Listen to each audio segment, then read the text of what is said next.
And welcome back to Top Rope Reality, right here on YouTube. An extension of part 1. It is, but it's still part 2. It is part 2. Got a roll across there, episode 35, part 2. That's right. We're going to be talking about House of Hardcore 7. It'll be easy to see because it's going to have a House of Hardcore picture on the thing, so you'll Very good. See, we got graphics now. So yes, let's get started. Unfortunately, due to circumstances beyond the control of anyone, House of Hardcore had to announce Ethan Carter III would not be there. No, he's supposed to take on injured. Tommy Dreamer. Tommy Dreamer, yes. But he got hurt. That was very unfortunate.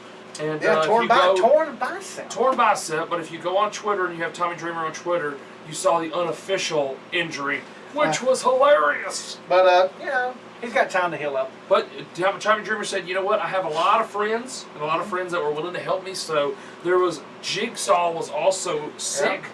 And what's his name? What's that guy from the Wolves? David Richards. David Richards had a medical emergency, a.k.a. no-showed the event. So, I mean, that's the unofficial announcement, because apparently he's pissed off a few promoters about booking himself on a show and then saying, I can't make it. You got one. You're working at one place that could be out of business next week. You may want to make people say happy. You go, you try for the WWE, and then when they turn your name, like, well, I didn't want to go in the first place. Didn't want to go. Why don't you go take a tryout for him? Exactly. You can't go back to Ring of Honor, so you better hope Tommy's House of Hardcore gets going to Ring of Honor. Eddie Edwards is loved by everybody. Guilty by association apparently ain't what Eddie is. So that's good news.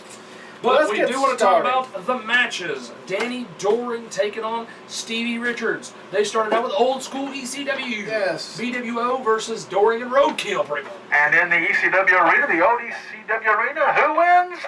Stevie Richards. Of course. Ladies and gentlemen, you will see a pattern here, okay? Just remember that. Of course. And I mean, have you seen the look of the ECW arena? They have revamped that whole building. That place looked huge. Yeah, that's why you do seats. There you go. So we had Christian York taking on Brian Myers, who was Kurt Hawkins from WWE. You know, Zack Ryder's buddy. Yes, Myers took the mic after losing to Christian. He lost. He did lose. WWE guy lost to a former TNA guy. Weird. Myers took the mic and complained that he lost due to a fluke and a fast count. Was that referee that's from Combat Sports? Was he there? He could have been. He said that he won't leave unless someone makes him. He sat in the corner, but out came Ricardo Rodriguez, and he introduced Alberto Del Rio. Exactly. Said that when Tommy Dreamer invited him to come to House of Hardcore, he said yes, but Ricardo told him that he meant see. He'll be glad to go anywhere he is. Yeah, because he can wrestle in the U.S. now because apparently there's a Just don't be a racist to him in the backyard, or backstage, or the back alley, or the back of the street. Do not say anything racist. And he cannot discuss that either. Do not make him pick up any trash. Saying that's his job. That's horrible. But either way, I'm just saying that I'm not gonna say that. there is a hush-hush order on that situation. Weird, ain't it? Del Rio said that in House of Hardcore, we are not sports entertainers, we are effing wrestlers. It's hardcore, you gotta cuss a little bit. Bleep, you know? They also says about McMahon, but you know. Yeah. You can expect that anyway, so. Yeah, they did say F McMahon, but it's a bunch of bad sheeple. So. There you go. But, you know, Del Rio's not allowed to bash anybody in WWE, so he was not the one bashing, it was the fans. But we want to move on and said Briars tried to attack him, but Del Rio, of course, he ducked. Ricardo then kicked him below the belt. And then Del Rio locked on. It's not nice. You know what? Being a face, that's not very nice. Del Rio locked on the cross arm breaker, and Myers tapped out. The next hardcore show, El Loco will make an appearance. That's there you go. Number 3. And Myers tapped out. He tapped out. Anthony Green, I'm sorry, I do not know who that is, and Vic Delicious, which I've seen Vic Delicious with House of Hardcore. He's actually one of the trainers. And Ben Ortiz, who is one of the trainees. Not running into Tito Ortiz? I hope not. He's very much so out of shape compared to Tito Ortiz, if so, he diabetic. Well, they lost to Team Tremendous. I don't know who they are.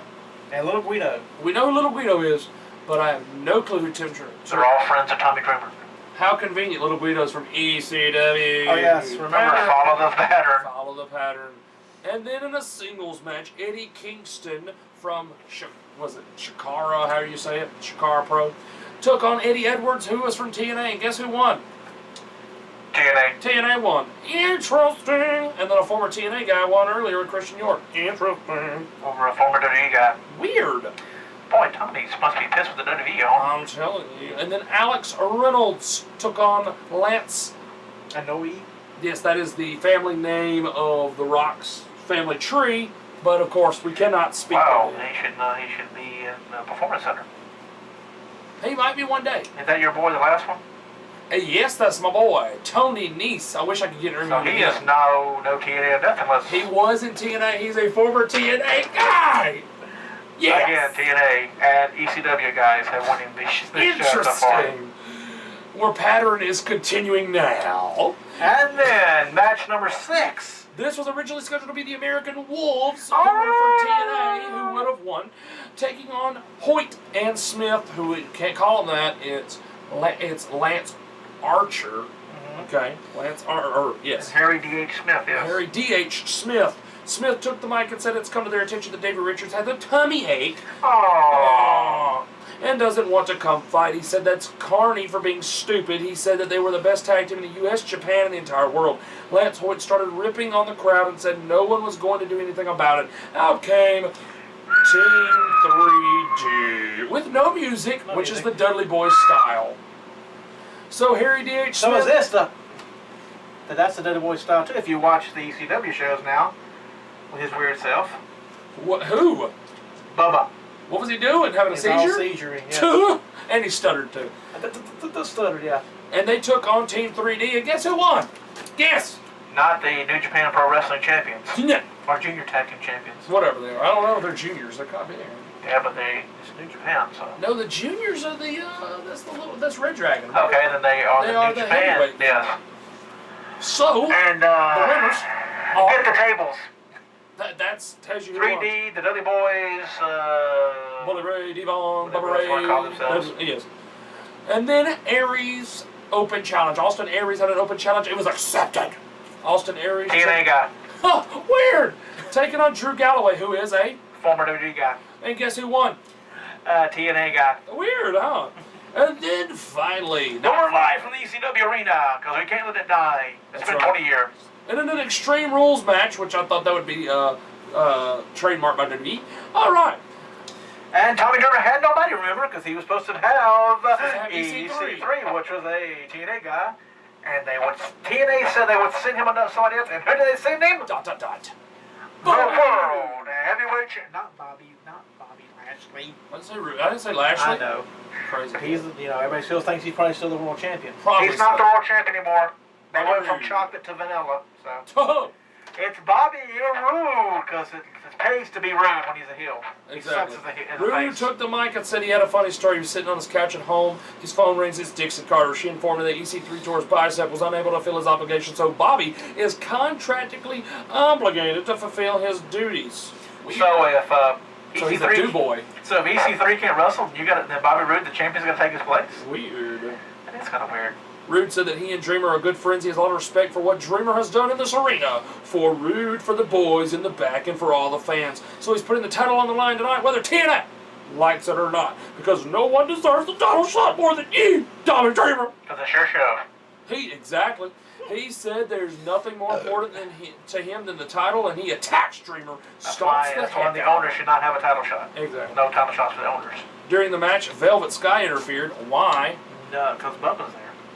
I get that, but it wasn't a Bully Ray match, weirdo. Well, they don't want you to know that she's together with you. Whoa, here you go. I'll read the other part. You hold the mic. Hold on to this. Holding on to this. Hold on to this, because your favorite part's coming up. What's my favorite part? With Velvet Sky. Oh, I see what my favorite part. Velvet Sky interfered, so Beulah hit the ring, and we had an old school cat fight. You're welcome. Dreamer pulled out a barbed wire. He pulled out. Wow! Hold on. Slow down. Barbed wire board. Woo!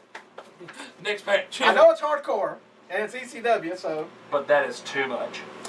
From the ring, but C.W. Anderson. That's right. ECW guy. It's true. Hit the ring and hit a spine buster on Dreamer. He's an Anderson. My spine is busted. He's an Anderson, and he does the spine buster. Cue Enter Sandman. Enter Sandman. And out came the Sandman. The Sandman hit the ring and... That's funny, his song, Enter Sandman, and he entered. He cracked open a beer. CW slapped the beer out of his hand. Oh, that's as bad as slapping out Stone Cold's hand. That's true. Sandman nailed him with the cane, but CW ducked in the second shot and killed him with a super kick. Oh my God, Sandman's dead? It's true. Sounds that way, don't it? Highway to Hell played, and Spike Dudley hit the ring and nailed the acid drop on CW. Then left. Rosita, former TNA woman, hit the ring and went for a moonsault on Dreamer. But he caught her and pile drove her. Rude finally scored. He scored. Who'd he score with? Woo! Woo! Exactly. Nailing Dreamer with one. On the, I guess. On the... He hit a move on the barbed wire board and scored the pin. Ladies and gentlemen, still your TNA heavyweight champion at the House of Hardcore event, Bobby Roode. Finally, your main event. You can have that back. The Dastardly Hardy Boys. Taking on the Young Bucks. Yes. Who look like the Hardys when they were jobbers in WWE. Yes, they do. Like looking into a mirror. Like, oh my God, a drug guy and a fat guy. We're in trouble. So you got former WWE Said the Young guys. Bucks. You got a former WWE tag team taking on a former what tag team? TNA. Guess who won? TNA. Weird. After the match, Matt Hardy took the mic and said, "Why would a cheeseburger?" Oh, sorry. He might. You mean Fat Hardy? Okay, anyway. I mean, all due respect, right? Said they have the Hardys respect. They respect the Young Bucks. They do. He said he'd like to offer his hand and shake their hands and do the right thing. The fans chanted a super kick instead. They offered their hand and the Hardys tried to nail the Bucks, but got caught and nailed with super kicks to close the show as the crowd chanting Young Bucks. Young Bucks, Young Bucks, Young Bucks, but wait, there's more. There's more. The show's not over, guys. We tricked you. Comes Team 3D. Dudley Boys. They hit the ring, nailed 3Ds on the Bucks for showing disrespect in this building. Bully said that he wants to talk to the crowd. Ray said that he sent out a tweet a few months ago that the fans of wrestling wanted something more and that there needed to be a revolution. Revolution. When he talked about the revolution, hey, Shane Douglas was in charge of the revolution in WCW. Uh-oh. Uh-oh. Maybe he got fired from Target. Oh! Burn! He wasn't talking about the wrestlers, though, but about the fans. He said, you want something different? You need something different? You deserve something different. And that something is House of Hardcore. You know where I was going with that line, though? Who gets paid that way? My God. I almost said, you want something different, you need something different. And I thought Al Snow was coming out with head. When that, oh my goodness, that went the wrong way, didn't it? I'm surprised he wasn't there. Right. Bully called out, because he's the TNA guy. Yes. Bully called out Tommy Dreamer. Dreamer came to the ring. Bully said that Dreamer has every single one of the fans' best interest in mind and wants to give the fans the brand of wrestling they're asking for. Oh. The modern day version of something we all loved 20 years ago. 20 years, people. 20 years. Exactly. Get over it. Okay, I'm sorry. Bully said this was House of Hardcore's first time in the arena. And it sold out. Well, you need to sell out every time. Thank you. Bully said that when you come here, you are going to get some of the best young wrestlers, iconic wrestlers, brawlers, technical wrestlers, hot chicks, and the Sandman. You can only use the Sandman for so long. Plus, if you get old and people get tired of looking at you, do you still sell out? Exactly. Then what happens to you? But what the Senate should have said was Bully said that when you come here, you're going to get some of the best young wrestlers, TNA wrestlers, former WWE wrestlers, former Ring of Honor wrestlers, some women who used to wrestle for these other companies, and the Sandman. Yes. Yes, Dreamer said all he wanted to do was 4 shows this year. And these fans make him want to do 4 to 8 shows next year.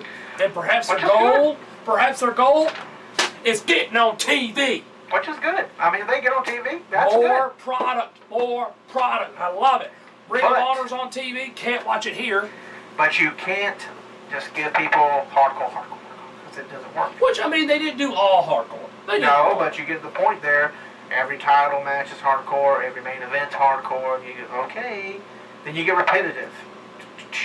But overall, if you look at the, 7 events, they threw a little hardcore in there, but they didn't go all hardcore. They didn't go all barbed wire. So they Neither did the ECW under Paul Heyman. And are they still in business? No. Thank you. I think Tommy Dreamer's a better businessman than Paul Heyman. We will see. Because when you start stretching yourself too thin, then you get in trouble. 4 shows a year, handle it. Start adding more, because there'll be trouble. Right, I think they should show. Because if you get 2 or 3 shows in a row, to where you have people, these people coming in, and you get to the show, and guess what? They no-show you. People get tired of that if after a that while. happens a lot, yeah, and the card changes a lot, they do get tired of that. But overall, if they do 4 shows this year, next year they do 8, they should kind of test the waters with 8, and then look at doing TV the following year. Because to me, if you're only doing 8 shows and you're going to be on TV, you're going to have to do a lot more than 8 shows in a year. 52, pretty much. Exactly. But Now, on to the big news of the other group. The other group that's going to bring us more TV, more wrestling. Keep going. Great. Keep going. You too? It's going to be global. Right. Now, see, if hardcore was under the Global Force umbrella, there you go. There you go. That's what I think they need to. Ring of Honor needs to get under this umbrella. New Japan, of course. New Japan, TNA, and House Hardcore, and I think it would work. It would be one huge conglomerate like the NWA was. It'd be Easy for you huge. to say. Right? I mean, that's a big word. Global Force teased a major announcement in the form of a major contract signing For when? for 11/11/11. For what time? Oh, weird. And they are delivered at 11/11/11. And that announcement is that good old JR Jim Ross will be doing play-by-play for Global Force Wrestling's pay-per-view on January the 4th, 2015. What? That's huge. That is huge. Ladies and gentlemen, Vince The McMahon buy is rate, pissed. has just jumped. It just jumped. It went from, hey, there's some American people in that, I might buy it, to, oh, JR's doing it. I'm going to be there. And JR's going to show you that he's not old news, Vince. Thank you. I bet Vince is pissed right now. I'm like, oh, crap. No, there's still some of the barbecue sauce, so he probably can't be That's true. He may not be that mad, but Global Force Wrestling might be the one selling the barbecue sauce pretty soon. He had him, and he let him go, so why get pissed? Yeah, that's true. That's true. Well, that's it for part 2. It was only juice. He was only drinking juice. I was only 2. It was only juice. No, I'm saying he was only drinking juice. Not you. Not me. JR. JR, whatever. He wasn't drunk. No, it was the other ones that drunk and he didn't control Flair. Who can control Flair? No. He's had like 18 wives. I know. Nobody can control it. He's a 16-time world champion, 18 divorces. Thank you. I know, but Record. Hey, you looking for an excuse? It opened the door for you. There's your excuse. There you Hey, go. whatever. If Gerald can work and do play-by-play, I am more than happy for him. But here's what I want to know. If he's doing play-by-play, who's gonna be the color commentator? And I think we'll find out very soon. Very, very soon, because that New Japan pay-per-view's right around the corner. Yeah, it is. A couple months. Yeah, buddy. But we'll be right back for everybody's your part, his part, her part, that part. The bag's favorite part. Yes, new edition. That's it. Countdowns right here on Top Row Reality. It's true. And we'll see you shortly. Please come back. Yeah, click over to part 3. 3. Because Countdowns Please. is pretty good. Love it. Like always. Always. See you shortly on part 3.